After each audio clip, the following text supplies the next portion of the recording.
Hi, it's Dave, the train guy from the Hobby Man by Hearns. Today's unboxing will be the Bachmann Branchline Class 90. Now this is an electric loco, and for some reason or other we sort of didn't make much hoo-ha about it, and unfortunately electric locomotives seem to have a bit of a stigma, but I don't know why. Okay, well the engine we're doing, like I announced, is the Class 90. Now, these are obviously an English design, English outline engine, obviously OO scale.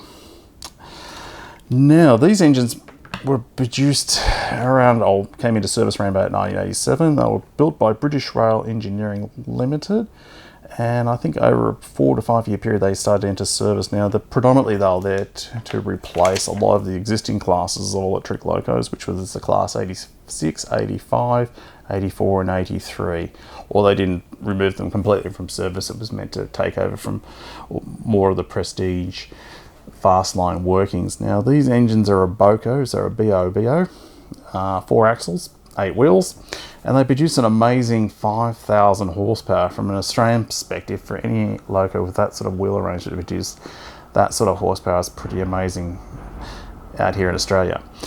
And the other impressive thing is they do up to 177 kilometers an hour. Again, from if you see them on YouTube videos, that is really traveling, especially on an intermodal freight train. Anyway, Bachmann have released, or what we have in stock, is 4 different liveries. We have, off the top, a Virgin livery one, and I'll quickly unbox that for you. And then we'll go into the details and the specifics of each one.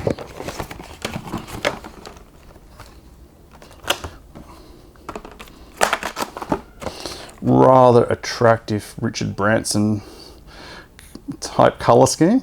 Yeah.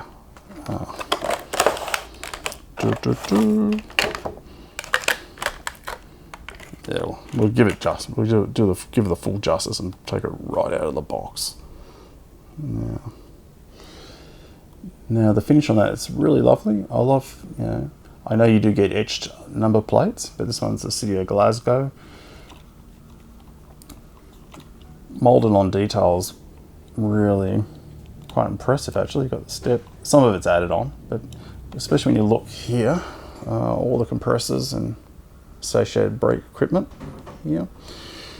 And obviously you can tell, even though it's a mixed traffic engine, there's just like these big, big oversized bogies and big springs. This thing was obviously designed for speed.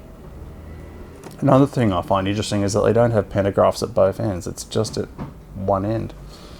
And there's also a bit of rudimentary cab interior. We'll see if we can emphasize that. Probably not. You might at that angle, but there's cab detail at both ends. And sprung buffers. Well, that's the Virgin one. Now they're offering this model in either just DC or DCC with sound fitted. And of course, as always, like I just mentioned before, you get the brass or the etched plates. Even though it's not brass, you get the etched, and you usually get a bag of goodies.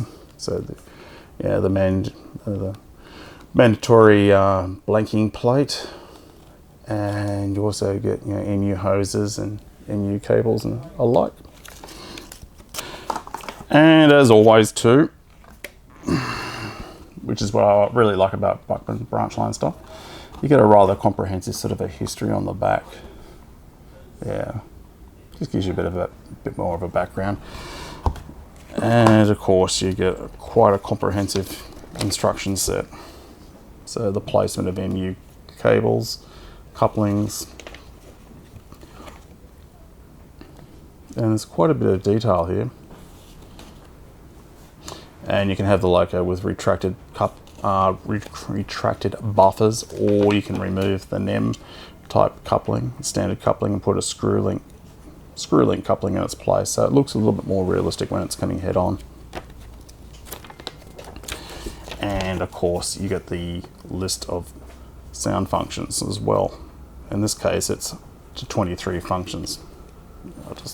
We'll go over those later.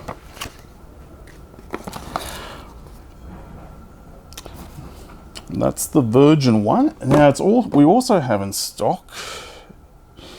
We also have the Freightliner GW livery. This is a rather attractive, bright-looking colour scheme, and it's a colour scheme that us Australians know in other parts of our state, like predominantly in Western Australia,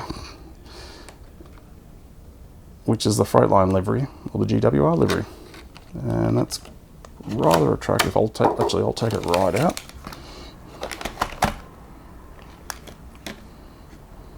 Again, you still get the bag of goodies. The pantographs are still the same configuration, but that does look really attractive. The finish on it, that's really great. It's not too glossy, not too flat. It really does give the prototype some justice. Okay.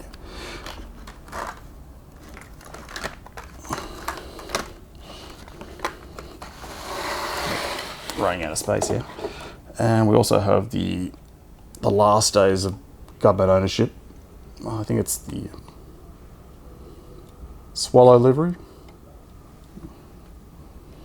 There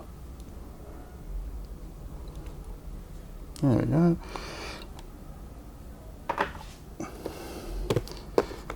And the last livery we've got is Penny Black. I like the name, Rail Express Systems Scheme.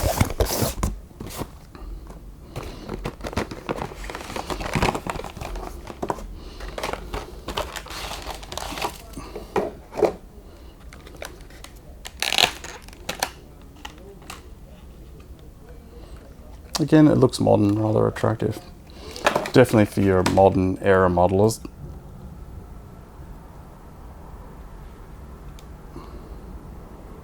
If I just got my balance right, you'd be able to see so much more, wouldn't you?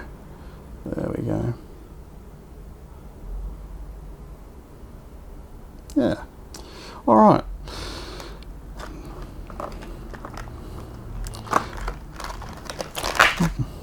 Now for the functions.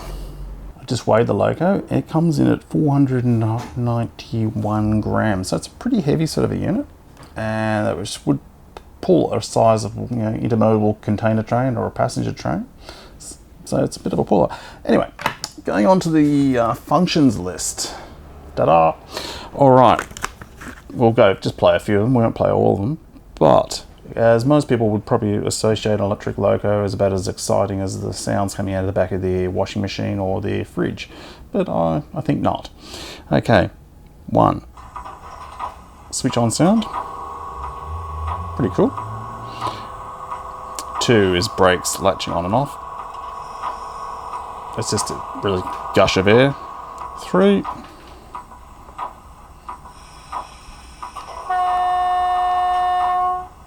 low horn playable. 4, 2-tone horn.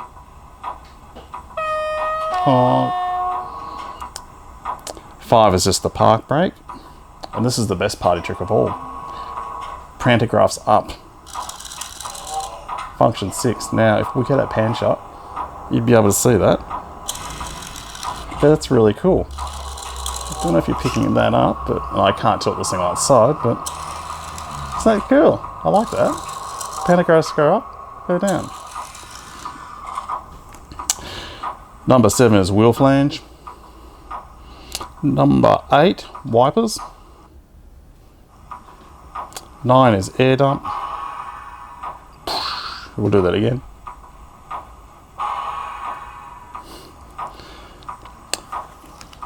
Function 10, guards whistle.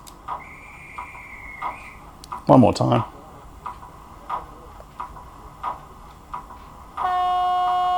Whoops, got that wrong. And we also have, and you won't be able to see it, things as coupling up, uncoupling, cab door open or shut on function 18. You can obviously change the directional lighting around, and there's also interior lighting. And the lights do look really good on this. So there you have it. It's a rather snazzy, sort of a smart model for the modern era OO or UK modeler. So if you are interested in these locos, we do have stocks at both stores, at the Hobbyman and at Hearns. And of course you can always buy them online as well. Postage within Australia will be covered for free for any orders over $100, so I think that would cover it in this case. So if you are interested, yeah, go online, have a look. Hobbyman online or Hearns online. Okay, until next time, happy modelling and see you later. Cheers, bye.